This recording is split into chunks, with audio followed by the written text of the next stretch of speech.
இயேசு உங்களை நேசிக்கிறார். பிரியமானவர்களை, இந்த நாளில் ஆண்டவர் நம்மளோடு பேசும்படியாய் வேதத்திலிருந்து சில வசனங்களை கூட 2 வசனங்களை கூட வாசித்து ஆண்டவர் நமக்கு கற்றுக் கொடுக்கக்கூடிய காரியங்களை பார்ப்போம். அது 1 நாளாகம புஸ்தகம் 10வது அதிகாரம் 13வது வசனம் 14வது வசனம். அப்படியே சவுல் கர்த்தருடைய வார்த்தையை கை கொள்ளாமல் கர்த்தருக்கு செய்த தன் துரோகத்தின் நிமித்தமும் அவன் கர்த்தரை தேடாமல் அஞ்சன பார்க்கிறவர்களை கேட்கும்படிக்கு தேடின நிமித்தமும் செத்து போனான். அதற்காக அவர் அவனை கொன்று ராஜ்யபாரத்தை ஈசாயின் குமாரனாகிய தாவீது வசமாக திருப்பினார். பிரியமானவர்களே, இந்த அதிகாரங்களை நாம் ராஜாக்களின் புஸ்தகத்தில் நம்ம படித்து கொண்டு வந்திருக்கிறோம். அநேக முறைகள் நம்ம வாசித்து இருப்போம். சவுல் செய்த காரியங்கள், சவுல் கீழ்ப்படியாமை போன காரியங்கள் எல்லாம் நாம் பார்த்திருக்கிறோம். பிரியமானவர்களே, இங்க பாருங்க, கர்த்தரை தேடாமல் அஞ்சனம் பார்க்கிறவர்களை கேட்கும்படிக்கு தேடின நிமித்தமாய் செத்து போனான் என்று வேதம். ஒரு ராஜா, இஸ்ரவேலின் ராஜா பாருங்க, சர்வ வல்லமையில தெய்வத்தை வழிபட்ட மனிதன் பாருங்க, கடைசி நாட்கள்ல அவன் அஞ்சனம் பார்க்கிறவர்களை, இதே சவுல் என்ன செய்யறாரு, அஞ்சனம் பார்க்கிறவர்களை எல்லாம் கொன்று போட சொல்லி கட்டளை பிறப்பிக்கிறவர். ஆனா ஒரு நேரம் வரும் பொழுது ஆண்டவரை விட்டு பிரிந்தது நிமித்தமாய், அவரை தேடாதபடி உலகத்தினுடைய காரியத்தை தேடின நிமித்தமாய், உலகத்தில் உள்ள காரிய மற்ற மனிதர்களை பார்க்க ஆண்டவருடைய சத்தத்துக்கு செவி கொடுக்காதபடிக்கு, ஆண்டவர் என்ன சொன்னாரோ அதை கேட்காதபடி கீழ்ப்படியாமை நிமித்தமாய் அவர் சொந்த இருதயத்தில் அவர் மனதில் என்ன நினைச்சாரோ அதன்படி நடக்க அவர் ஆசை வைத்தார். ராஜ்ய பாரம் அவர் கையில் இருக்கிறது, அரசாங்கம் அவர் கையில் இருக்கிறது என்று சொல்லி அவர் அப்படி செய்யும் பொழுது ஆண்டவர் அவருடைய காரியங்களை மாற்றுகிறார். ஆண்டவர் சொன்ன வார்த்தைக்கு கீழ்ப்படியாம அவர் செய்ததற்கு ஆண்டவர் துக்கப்பட்டார் என்று நாம் வேதத்தில் வாசிக்கிறோம். பிரியமானவர்களே, ஆண்டவர் சொன்ன காரியத்தை மீறி அநேக காரியங்களை செய்திருக்கிறார். சில காரியங்கள்ல அவர் யுத்தத்துக்கு போகும்போது இந்த இதெல்லாம் அருவருப்பு இதெல்லாம் கொன்று போடுன்னு சொன்னாரு. அவர் என்ன செய்றார், நல்லவைகளெல்லாம் எடுத்து வைத்துக் கொண்டார் என்று சொல்லி ஆண்டவருக்கு வருத்தத்தை உண்டாக்கிறது நாம் பார்க்கிறோம். ஆனா இந்த இடத்துல ஆண்டவர் சொல்லுகிறார், அஞ்சனம் அவரை தேடாதபடி, ஆண்டவர்கிட்ட நீ விசாரிக்கிறதுக்கு போகாதபடிக்கு அஞ்சனம் பார்க்கிற குறிகாரன்ட்ட போய் நீ குறி கேட்கறதுக்கு போனையே, அதனால் அவன் செத்து போனான் என்று சொல்லப்படுகிறது. ஏன் செத்து போனான் என்று பாருங்க, நீ அஞ்சனம் பார்க்க நினைப்பேன். நீங்க அந்த பின்னாடி நம்ம ராஜாக்களின் புஸ்தகத்தில் நீங்க வாசிக்கும் பொழுது அஞ்சனம் பார்க்கிற ஒரு ஸ்திரியை தேடுங்கள் என்று சொல்லி ராஜா சவுல் சொல்லுகிறதை நாம் பார்க்கிறோம். பிரியமானவர்களே, அவன் மாறுவேடம் விட்டு அஞ்சனம் பார்ப்பதற்கு போகிறான். ஏன்னா கர்த்தருடைய வார்த்தை அவனுக்கு வருகிற மாட்டேங்கிறது. ஏன்னா கர்த்தருடைய ஊழியக்காரர் மரித்து போய்விட்டார். கர்த்தருடைய ஊழியக்காரத்தை போய் கேட்கணுன்ற எண்ணம் விட்டு போச்சு. ஆண்டவர் என்னை கைவிட்டுட்டார், எந்த ஊழியக்காரர் என்கிட்ட பேச மாட்டேன்றாங்க, கர்த்தருடைய சத்தத்தை நான் கேட்க முடியலன்னு சொல்லி ஒரு குறி சொல்லுகிறவர்கிட்ட போய் மாறு வேஷத்துல போய் குறி கேட்கறது பார்க்க முடிகிறது. அப்பயே அவனுடைய கை கால்களாம் தளர்ந்தது.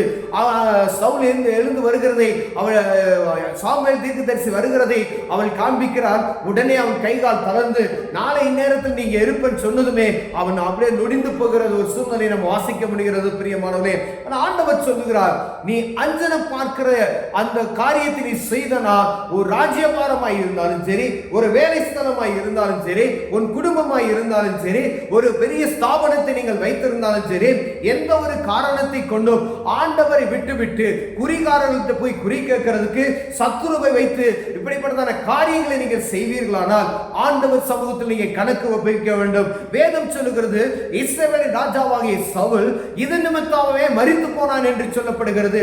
அவனுடைய இடத்தில் அவன் குமாரன் வர வேண்டும் ராஜாவாய்.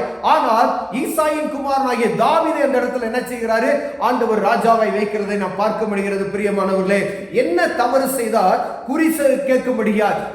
ஆண்டவருடைய வானத்தையும் பூமியும் படைத்த சர்வ வல்லமையில தேவனை ஆராதித்தவர் ஒரு குறிப்பிட்ட நேரம் வந்ததோ அவருடைய சத்தத்துக்கு செவி கொடுக்காதபடிக்கு அங்கு போய் குறி கேட்கிற காரியத்தில் விழுந்து போய்விட்டான். பிரியமானவர்களே, நாமும் அநேக இடங்கள்ல டிவி நிகழ்ச்சிகள் எல்லாம் பார்த்தீங்கன்னா வெளியில என்ன செய்யறாங்க, பப்ளிக்கா போடுறாங்க, சூனியம் வைக்கப்படும், இங்கு குறி சொல்லப்படும், அடுத்தவங்க கை கால்களை முடக்க வேண்டுமா, பெண்களை வசியம் பண்ண வேண்டுமா, வசியம் மருந்து இருக்கிறது சொல்லி பப்ளிக்கா என்ன செய்றாங்க, தமிழகத்தில் இருக்கக்கூடிய அநேக பிரைவேட் சேனல்ல போடுறாங்க பாருங்க. ஆனா இது அரசாங்க தடை உத்தரவு, இது சட்டவிரோதமான ஒரு காரியம், அடுத்தவங்களை கெடுக்கிறது, அடுத்தவங்களை கைகாலை முடக்குவேன் என்று சொல்லுகிறது, நீ சூனியம் வைத்து அடுத்தவருடைய புலப்பை கெடுக்கிற ஒரு காரியம் இங்கே நடந்து கொண்டிருக்கிறது நாம் பார்க்க முடிகிறது. தூத்துக்குடி பட்டணத்துல அந்த டிவில பாத்தீங்கன்னா இதே இந்த நிகழ்ச்சி கண்டினியூவா ஓடிக்கிட்டே இருக்கு. பப்ளிக்கா போடுறாங்க, இந்த காரியம் தான் நடந்து கொண்டு என்ன செய்யணும், நீங்க வாழ்க்கையில முன்னேறணுமா, பெண்களை சூனிய வசியப்படுத்தணுமான்னு சொல்லி அதை போடுறான். அதை கேட்பதற்கு ஆள்கள் இல்லை, அரசாங்கம் அதை கேட்க முடியாத ஒரு சூழ்நிலையில் இருக்கிறது பிரியமானவர்களே. ஆனா கர்த்தருடைய பிள்ளைகள் அதுக்கு ஜெபிக்க நாம் மறந்து போய்விட்டோம் என்பதை நாம் புரிந்து கொள்ள வேண்டும் பிரியமானவர்களே. ஆண்டவருக்கு விருப்பமில்லாத செயல். இஸ்ரவேல் ராஜா சவுல் சூனியம் பார்த்தது நிமித்தமாய் மடிந்து போகிறார். அவர் ராஜ்யபாரத்தில் ஈசாயின் மகனாகிய தாவீது வருகிறார். அவரை ஆண்டவர் உயர்த்துகிறார். அந்த அதிகாரத்தை அடுத்து வாசிங்கன்னு சொன்னீங்கன்னா அவர் உயர்கிற காரியம் வித்தியாசமாக இருக்கும் பிரியம். ஏன்னா ஆண்டவருக்கு அவருக்கு என்ன விருப்பமோ என் மனதுக்கு ஏற்றவன் என்று சொல்லுகிறார் தாவீதை பார்த்து. அப்ப பாருங்க, ஆண்டவருக்கு விருப்பமான காரியத்தை நாம் செய்வோமாயானால் அவர் நம்மளை என்ன செய்வார், உயர்த்துவார். ஒருவேளை சத்துருவுக்கு நாம் ஆண்டவர் செவி கொடுப்போமே ஆனால் ஆண்டவர் நம்மளை அதோட நிறுத்தி நம்மளை வெளியே தள்ளிடுவார். பெரியமான ராஜாக்களை இருக்க முடியாது, ராஜாவை அரசால விட மாட்டார் ஆண்டவர். அப்ப நம்ம எவ்வளவு கவனமா இருக்குன்னு பாருங்க. நீங்க குறி கேட்கறது யாராவது கர்த்தருடைய பிள்ளைகள் நீங்க உடுவுடுப்புக்கார வீட்டுக்கு வந்தாலும் சரி, அவங்களுக்கு வேணா நீங்க உதவி செய்து அனுப்பிவிடுங்க. ஐயா குறி பேசாத, குறி சொல்லாத அப்படின்னு சொல்லி அவங்களுக்கு இயேசு கிறிஸ்துவின் அன்பை சொல்லி அனுப்புங்க.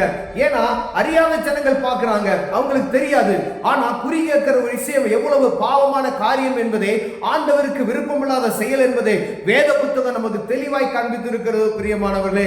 எங்க வெளியில நீங்க ரோட்ல போகும்போது உங்களுக்கு நல்ல காரியத்தை சொல்கிறது போல சொல்வார்கள். அது நம்ம செவி என்ன செய்யும், 4 வார்த்தை நல்லா சொல்ற மாதிரி இருக்கும்போது நம்ம ஆட்டோமேட்டிக்கா நம்ம காது ஆமா அப்படிதான் சரி, அப்படியே நம்ம உயர்த்த போறானா அவன் சொல்லுவான், நீ நல்லா இருக்க போற, நீ இப்படிலாம் ஆக போற அப்படி ஏதாவது சொல்லுவான். ஆனா உங்க இருதயத்தை வழி திருப்புவதற்கு அவன் பிசாசானவன் அவனுடைய வாயிலிருந்து வைக்கக்கூடிய வார்த்தைகளுக்கு நீங்கள் விழுந்து போகாதபடிக்கு எச்சரிக்கையாக இருக்கும்படி ஆண்டவர் ஒவ்வொருவரையும் வைத்துகிறார் பிரியமானவர்களே. அவர்கள் வந்தா அவங்களை நீங்க ஸ்டாப் பண்ணுங்க. ஆண்டவர் உங்களை ஆசீர்வதிப்பார், அவங்களை ஜெபம் பண்ணி அனுப்பி விடுங்க. அப்படிப்பட்ட காரியத்துல நம்ம போய் விழுந்துட்டோம் அப்படின்னு சொன்னா, ஆண்டவர் சவுலுக்கு சொன்ன காரியத்துல அவர் கடினமான காரியம், அவர் ராஜா, அவரால் செய்ய முடியாத ஒன்றும் இல்லை. யுத்தத்தில் மடிந்து போகிற ஒரு சூழ்நிலை, தானே விழுந்து போகிற ஒரு சூழ்நிலை ஏற்படுத்தி விட்டார் பிரியமானவர்களே.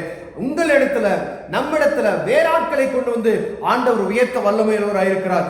எந்த ஒரு காரணத்திலையும் வேதத்துல சொல்லி இருக்கிறது, சூனியத்துக்கு நம்ம எதிர்த்து நிற்கிறோம், குறி சொல்லுகிறவர்களுக்கு நம்ம எதிர்த்து, அதுபடி அஞ்சனை பார்க்கிறவர்களுக்கு நம்ம எதிர்த்து நிற்கிறோம். அதுல போய் நம்ம விழுந்து விடக்கூடாது, அதை நம்ம பார்க்க கூடாது என்று வேதம் சொல்லுகிறது பிரியமானவரே.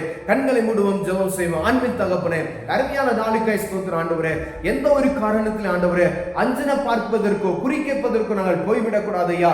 அப்படிப்பட்டவர்களுக்கு நாங்கள் இயேசுவின் அன்பை சொல்லணும். வானத்தையும் பூமியும் படைத்த சர்வ வல்லமையுள்ள தேவன் அவர்கிட்ட போய் விசாரிக்க சொல்லி எங்களுக்கு கிருபை பாராட்டுங்க ஐயா.